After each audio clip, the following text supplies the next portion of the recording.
Jujutsu Kaisen.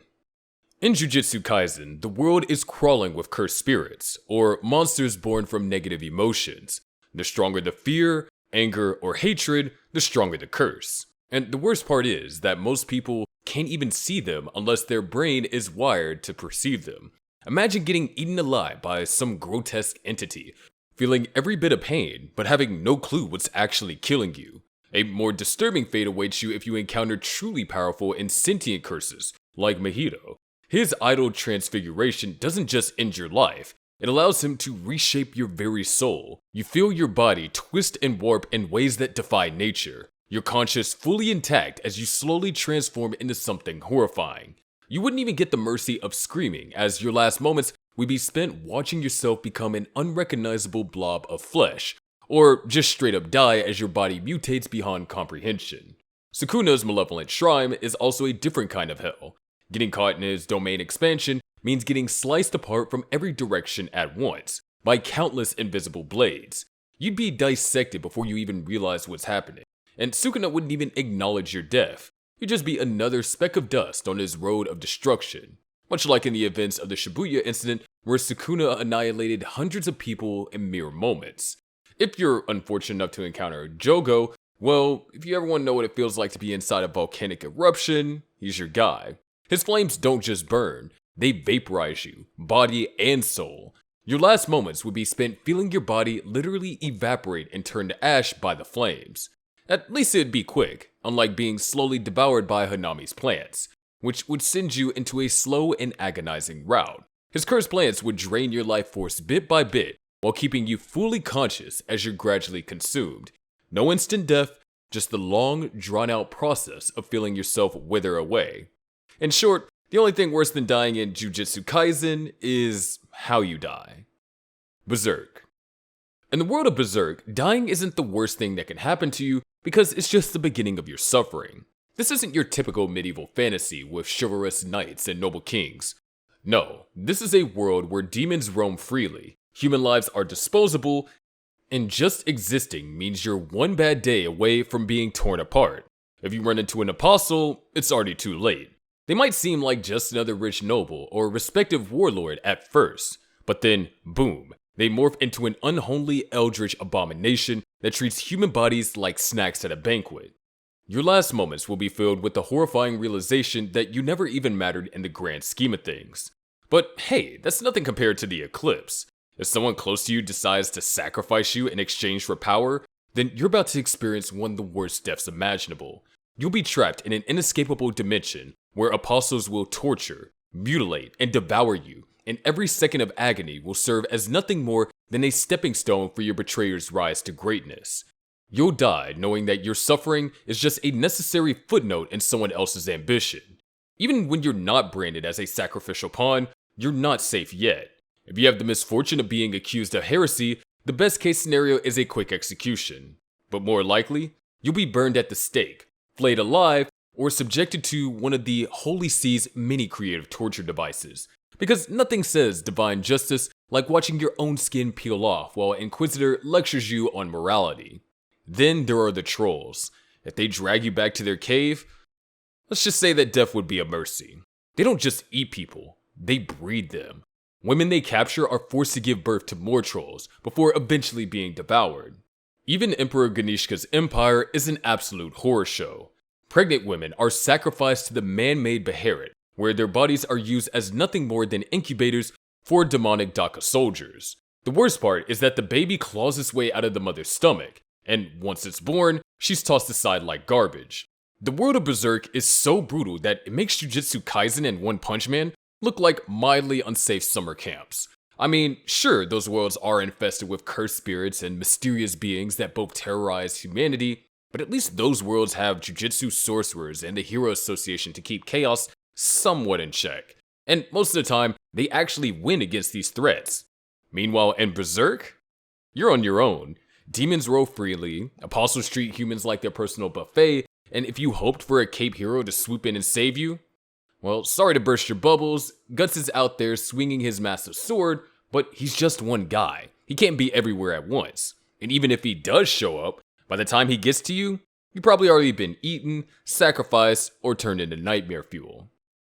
Naruto. The Naruto world might appear to be rather safe on the surface. It's inhabited by humans capable of wielding their own life energy, aka chakra, and using it to perform various fantastical abilities called jutsu. But it's actually a walking death trap where assassination, war, and forbidden techniques make survival a daily struggle. Sure, you can just get a quick, clean death, but where's the fun in that? No, this world has many worse fates in store for you. If Orochimaru gets his creepy snake-infested hands on you, congratulations! You're now a science experiment. Expect to be cut open without anesthesia, injected with random DNA, and forced to endure horrific mutations as you watch your fellow test subjects drop like flies. And if you somehow survive the process, you're not free. You're either stuck as Orochimaru's personal guinea pig for life, or worse, used as a living sacrifice for Ito Tensei. That means that your soul is forcibly removed from your body to make room for a deceased person's soul, reanimating that person completely.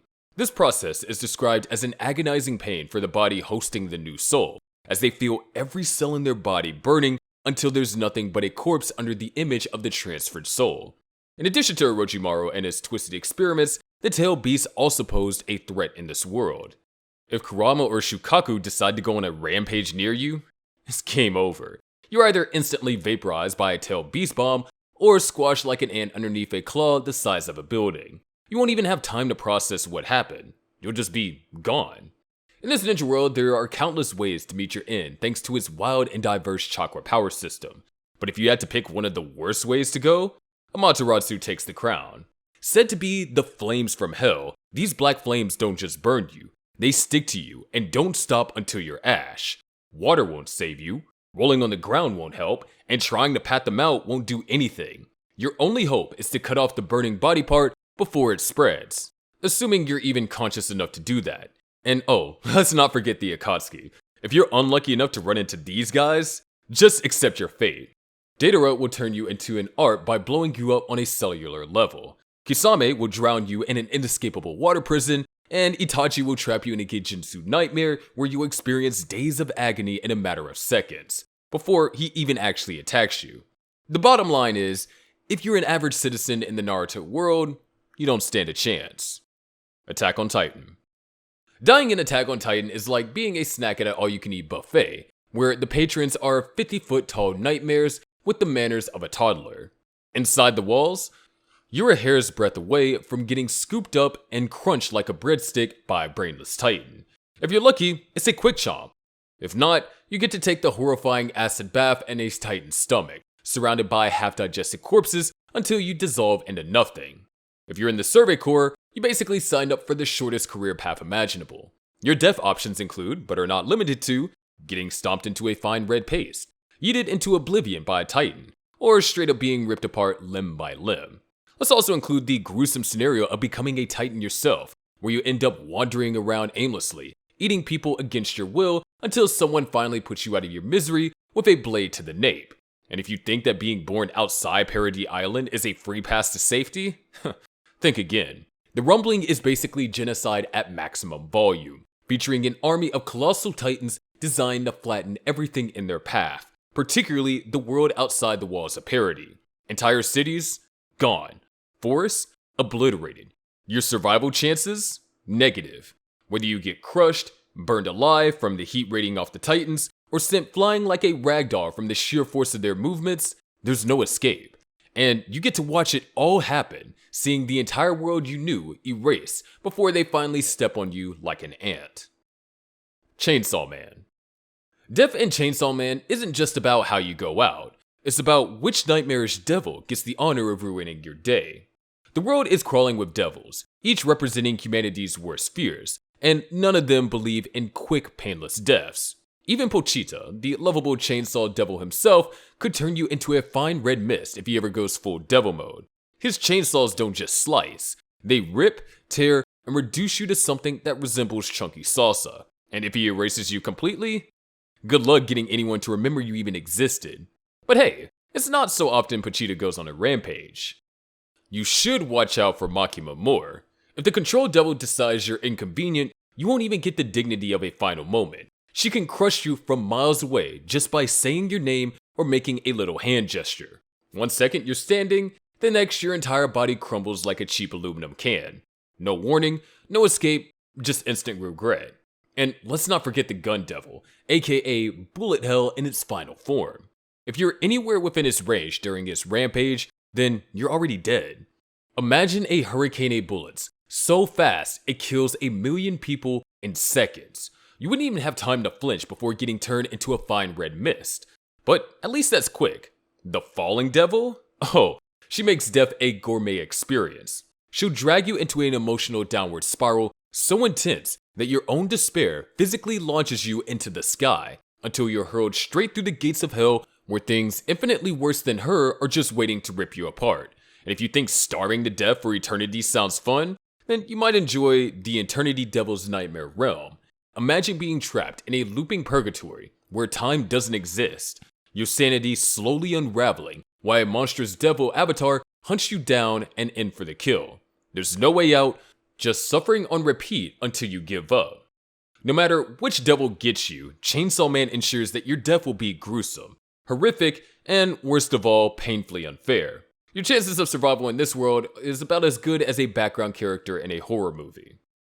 Made in Abyss. The Abyss isn't just a big hole in the ground, it's a one-way ticket to the worst death imaginable. This vertical nightmare is packed with eldritch horrors, ancient relics, and a death curse so cruel it makes you question why anyone goes down there in the first place. Every layer has its own brand of terror, from monstrous creatures that see human as snack-sized intruders to insane explorers who would rather dissect you than say hello. But the real horror lies on the curse of the Abyss. Going down is easy, but the moment you try to climb back up, the Abyss makes you pay for it.